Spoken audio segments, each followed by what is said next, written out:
Oba staggered out of his hut. His body was still stretching, his bones cracking like dry wood. He could hardly stand straight, his head almost touching the top of the tall palm tree beside his house. The morning sun lit up his face, and the village saw him. At first, a child screamed, then another. Within seconds, the whole village was shouting. Women dropped their calabashes and ran, water spilling on the ground. Men grabbed their hoes and cutlasses, ready to defend themselves. Chickens flapped into the air, goats scattered in every direction. "Beast! Beast!" voices rang out. "It has come to eat us.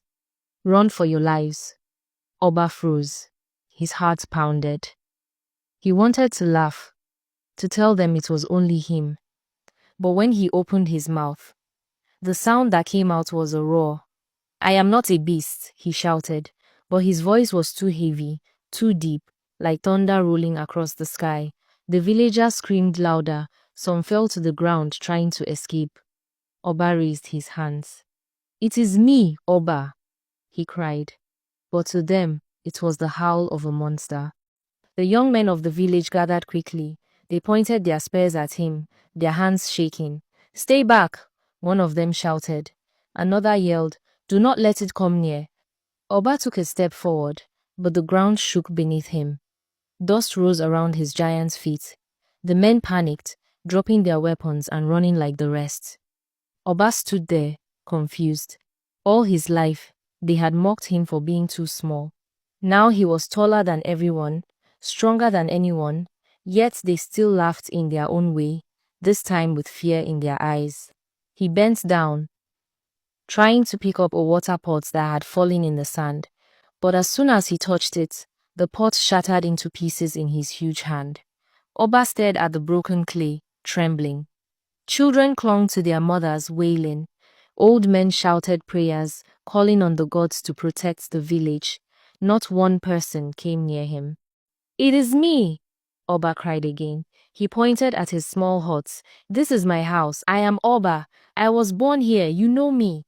But the more he shouted, the more they ran. To them, there was no Oba. There was only a beast that had risen overnight. When the dust settled, the village was empty. Doors were shut, windows sealed. Only the frightened eyes of children peeked through cracks. Oba sighed. His throat was dry. He bent to pick up a pot of water someone had dropped, but the clay shattered in his huge hand, water spilling into the sand. He tried another, and it broke, too small for his strength. Hunger soon followed. He went to his barn and found yam. He roasted a whole tuber, but when he put it in his mouth, it was gone in one bite. He ate another, and another, until all his food was finished and still his stomach rumbled. The village could not feed a man his size. When night came, he tried to enter his hut, but the doorway was too small. His shoulders knocked the roof, breaking part of it. Oba lay down outside, on the bare ground. The stars looked close, almost within reach, but the cold beat into his bones. When the rain came, it soaked his body until he shivered like a child. He had wished for respect, for a little love. Instead, he had become the very thing they feared most. From the edge of the village, a figure stood watching. The woman from the bush. Her wrapper fluttered in the wind, and her eyes glowed like fire. Oba saw her and felt his stomach twist. She did not speak, but her smile told him everything. Was this a gift or the beginning of something worse?